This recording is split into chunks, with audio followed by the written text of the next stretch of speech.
On this channel, I'm often talking about why you shouldn't upgrade your phone, buying your phone used, saving money, stop spending so much money on these stupid devices. You're setting yourself into crippling debt. But today I want to talk about when you should actually take the leap and upgrade your phone. The answer is obviously never. Thank you for watching.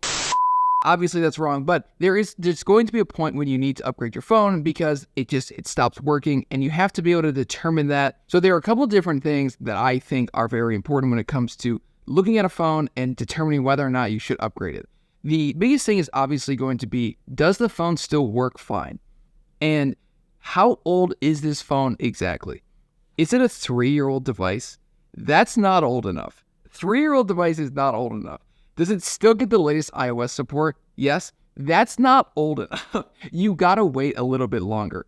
I think a lot of people think 2 years is long with a phone, 3 years to have a phone, 4 years to have a phone. That's not a long time to be using a smartphone. I used a 6S for 3 months in 2023, and it was completely fine. The battery life wasn't amazing, but it was completely usable and completely fine. And I think that a lot of people look at a 6S and go, that is an antique. And yeah, it's pretty old, but it's only like 10 years old, 9 years old. It's funny, I think it's only 8 years old. So it's only an 8-year-old device. And I think that we as a culture have looked at phones in a way that has really benefited the phone sellers because they add in these little tiny features each and every year. And these features are always just built to make you spend more time with the phone in the first place. But even, let's say some of them were really nice, the average person is never going to take advantage of any of the features that they add in. It's like, I remember when they first added the portrait mode. I used it when I had the phone. I was like, man, portrait mode is new. I've never had a phone with portrait mode on it. I used it like twice. It looked terrible, and I've never used it since. And that was like that was like 5 or 6 years ago. So these little mini changes that they add never really amount to anything. The cinematic mode on video, it looks like crap. If you're gonna film something, just use a big camera, like a Canon. Buy a cheaper Canon or a cheaper Sony camera. If you really are getting into video, I think to start, go for it. Definitely use the phone. My first 2 years on YouTube, I only exclusively used a smartphone. I could use a smartphone now for these videos, but I have a wedding business, so I have cameras. I have access to them, so I might as well use them.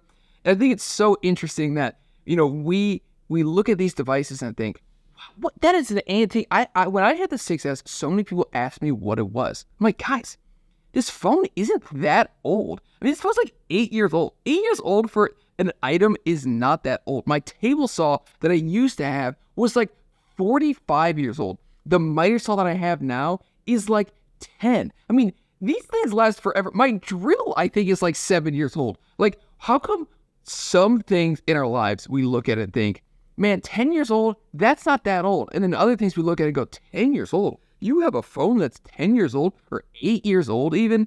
Like, I think that we as a culture have decided that phones are so valuable and so important that they need to be upgraded every 4 years, every 3 years, every 2 years, in some cases, every 1 year.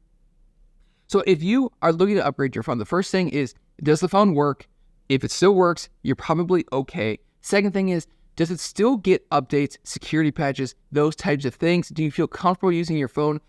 Was the last security update like 2 years ago? If so, it might be time to upgrade your phone. Obviously you don't have to buy the latest and greatest phone. You can just upgrade like 2 or 3 generations after. So if you have an iPhone 6S now, you could upgrade to like an 11 or an 11 Pro or 11 Pro Max or whatever those are, or a 10S.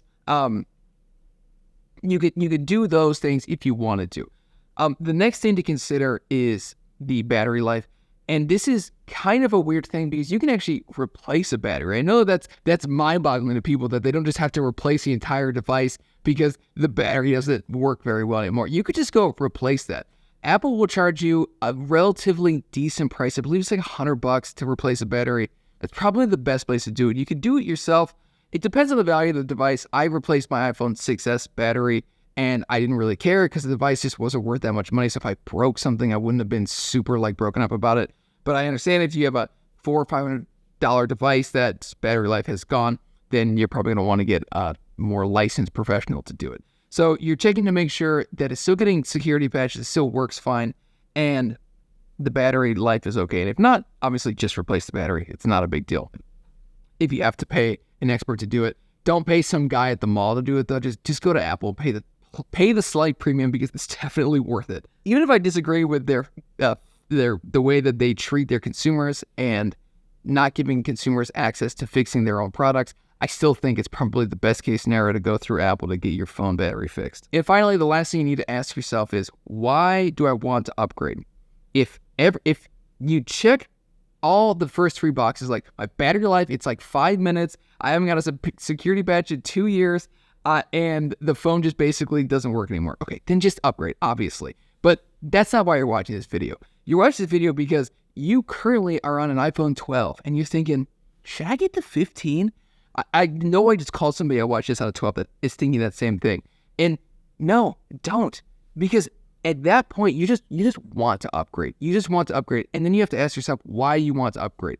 What's the pressure that's forcing you to upgrade? Is it the people you hang out with? Is it trying to impress somebody, trying to impress a girl, trying to impress your family, trying to impress the society that you live in? And so I think that you need to really assess your reasons as to why you want to upgrade. Is it just a purely functional thing? Like, you know what? I built a whole business on Instagram, taking photos of these things, and having a nicer phone camera would really help that out. That's different than, I spend 8 hours a day scrolling through TikTok at light speed so fast I have arthritis in my knuckle right here. And TikTok knows me better than my whole family does. I think I need a new phone. No, that's not. You don't do that. Don't do that. And definitely understand that when you buy a new device, upgrade a new device, it's going to be more addicting. If you're on an iPhone 6s now, that's going to be way less addicting than upgrading to an iPhone 12, iPhone 13, iPhone 14, and then obviously an iPhone 15 later this year. So if you want to upgrade, I would suggest you probably avoid it. But if you can't avoid it, just look into upgrading to a phone that's only 2 or 3 years older than your current phone. That way you still get the big, wow, this is actually like there are a lot of things that have changed, because 3 years is a long time in terms of phone technology. 1 year isn't, 2 years is okay, but 3 years, you actually will notice some changes. 3 years is the difference between like an iPhone 6s and the iPhone 10. So you will actually see some changes, but just understand that you are upgrading and you are giving yourself a device that's going to be a lot more damaging potentially to you. The closer and closer you get to the most recent device, the more addicting it is. So take that with a grain of salt. And maybe what you should consider doing is downgrade to a dumb phone or flip phone. That's what I would suggest. Don't even upgrade the damn phone. Just instead of buying a brand new iPhone, take all that money, invest in the stock market, and then buy like a $20 flip phone, and your life will be happier, right?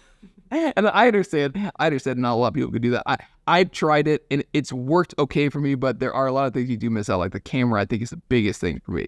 So I understand if you can't do that, but it's something to consider. Thank you for watching the video. I will see you in the next one. If you're watching this on your phone, delete the app. Peace out.